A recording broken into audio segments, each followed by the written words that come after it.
حضرت عمر فاروق کا دور ہمایوں ہے، مسجد نبوی میں عورتیں بھی نماز پڑھتی ہیں، مرد بھی نماز پڑھتے ہیں۔ مرور زمانہ اور فتنے کے اندیشے سے حضرت عمر فاروق کے دور میں عورتوں کو مسجد میں باجماعت نماز پڑھنے آنے سے منع کیا گیا تھا، ورنہ پہلے مردوں کی صفیں، پھر بچوں کی، پھر خنثی، اور پھر اس کے بعد عورتوں کی صفیں ہوا کرتی تھی۔ حضرت عمر فاروق کے دور میں جو ہے وہ کچھ دور گزرنے کے بعد اس کی ممانعت ہوئی۔ آپ کا دور ہمایوں میں مسجد میں عورتیں بھی نمازیں پڑھنے آتی ہیں اور مرد بھی۔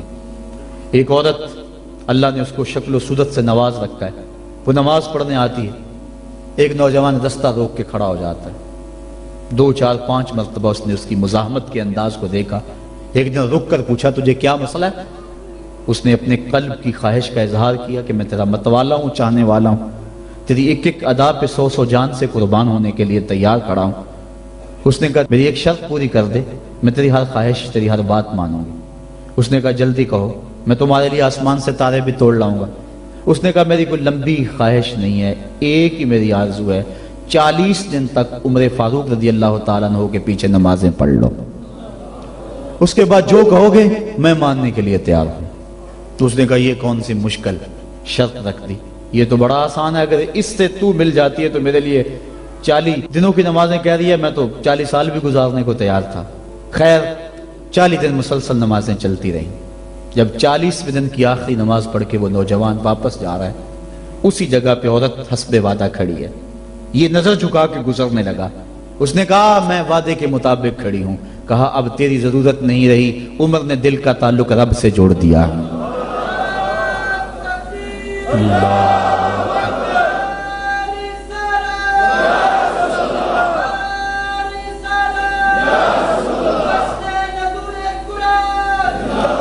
اگر ہم 40 سال ہمارے پیچھے لوگ نمازیں پڑھتے رہیں اور ان میں تبدیلی نہ آئے تو پھر ہمیں سوچنا چاہیے نا، مجھے سوچنا چاہیے کہ 40 سال ہو گئے ایک بندہ میرے پیچھے نماز پڑھا، اس میں تبدیلی نہیں آ رہی، 40 دن نماز پڑھی، قرآن دل سے نکلا اور زبان کے ذریعے سے دل میں پیوست ہو گیا، دل کی دنیا بدل گئی۔ کاش کہ وہ لوگ دوبارہ منصہ شہود پہ آ جائیں اور وہ لوگ دوبارہ مصلوں کی زینت بن جائیں، جن کے لبوں سے قرآن جب نکلتا ہے تو فرشتے بھی آفرین آفرین کرتے ہیں، اور قرآن دلوں پہ اثر کرتا ہے اور دلوں کے زنگ اترتے ہیں اور روحوں کو قرار ملتا ہے۔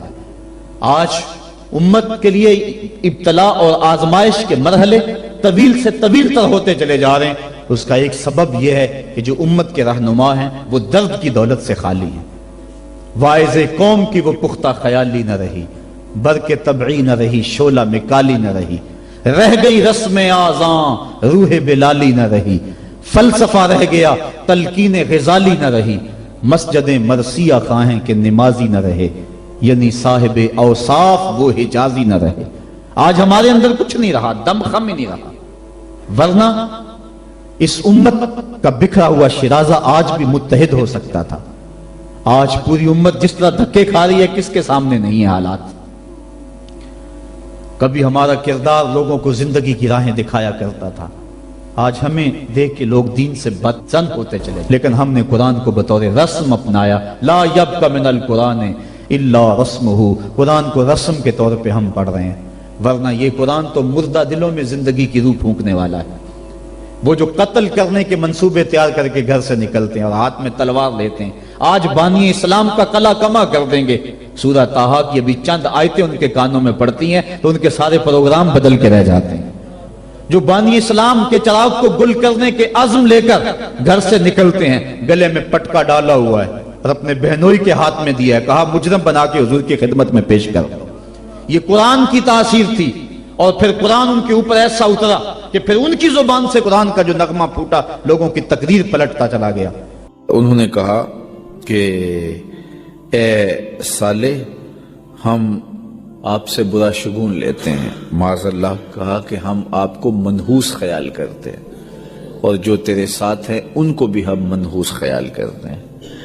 یہ عجیب قوموں کا مزاج ہے کہ جو وجود برکت والے ہوتے ہیں وہ ان وجودوں کو اور ان پاک باز ہستیوں کو مٹانے کی آرزو میں لگے ہوتے ہیں کہ یہ وجود مٹ جائیں، حالانکہ ساری روشنیاں اور سارے اجالے معاشرتوں میں پاک لوگوں کے دم سے ہوتے ہیں، لیکن یہ شروع سے ہوتا آیا ہے کہ لوگوں نے پاک باز لوگوں کے اوپر تان و تشنیع کے تیر بھی برسائے اور ان کے تقوی کو نشانہ تدحیق بنایا اور ان کی زندگی کے تقدس معاب لمحوں پر انگلیاں اٹھائیں۔ تو انہوں نے کہا کہ اے صالح، ہم تمہیں معاذ اللہ منحوس خیال کرتے ہیں اور تمہاری قوم کو، تمہارے ساتھ جو لگے ہوئے لوگ ہیں ان کو بھی ہم منحوس خیال کرتے ہیں۔ یہ عموماً جو جہالا ہوتے ہیں ان میں یہ ایک تصور ہوتا ہے کہ فلاں چیز منحوس ہے، فلاں چیز منحوس ہے۔ یہ کسی علاقے میں الو کو منحوس خیال کیا جاتا ہے، کسی میں یہ ہے کہ یہ بلی راستہ کاٹ گئی ہے تو یہ منحوس ہو گیا ہے۔ اس طرح کی باتیں اسلام نے اس کی نفی کی ہے اور یہ توکل کے منافی چیزیں ہیں۔ کوئی جو ہے وہ منحوس نہیں ہے، بلکہ دنوں کو منحوس خیال کیا جاتا ہے۔ بعض لوگ منگل کے دن کو منحوس خیال کرتے ہیں، بعض اطراف کو، سمتوں کو لوگ جو ہے وہ منحوس خیال کرتے ہیں، بعض لوگوں کو منحوس خیال کرتے ہیں کہ صبح صبح یہ مل گیا ہے اب سارا دن برا ہی گزرے گا۔ ایسا نہیں ہے۔ اللہ تعالیٰ پر توکل کرنا چاہیے، اور نہ کوئی دن منحوس ہے اور نہ کوئی شب منحوس ہے اور نہ کوئی وقت منحوس ہے۔ جو منحوس ماننے پہ آئے تو معاذ اللہ انہوں نے پیغمبر کو بھی منحوس قرار دے دیا، اور پاک باز ہستی کے عالی مرتبت صحابہ کو بھی انہوں نے جو ہے وہ منحوس قرار دے دیا، اور کہا کہ ہم برا شگون لیا تم سے اور تمہارے ساتھیوں سے۔ قالا طائرکم عند اللہ بل انتم قوم تفتنون، فرمایا تمہاری بدشگونی اللہ کے پاس ہے بلکہ تم لوگ فتنے میں پڑے ہوئے ہو۔ حضرت صالح علیہ السلام قوم سمود کی طرف آئے تو قوم سمود میں 9 لوگ تھے جو سب سے زیادہ فتنے کی نشانی تھے اور فتنہ گر تھے۔ کتنے برے لوگ ہوتے ہیں کہ جب فتنہ گروں کی فہرست بنے تو ان کا نام آتا ہے۔ کسی بستی کے اندر، کسی گاؤں کے اندر، کسی شہر کے اندر، کسی محلے کے اندر لوگ کہیں فلاں بندہ بڑا شیطان ہے، فلاں بڑا بندہ شیطان ہے، فلاں بڑا بندہ خبیث ہے، تو لوگ انگلیوں پہ گنے اور کسی شخص کا نام اس فہرست میں آ جائے۔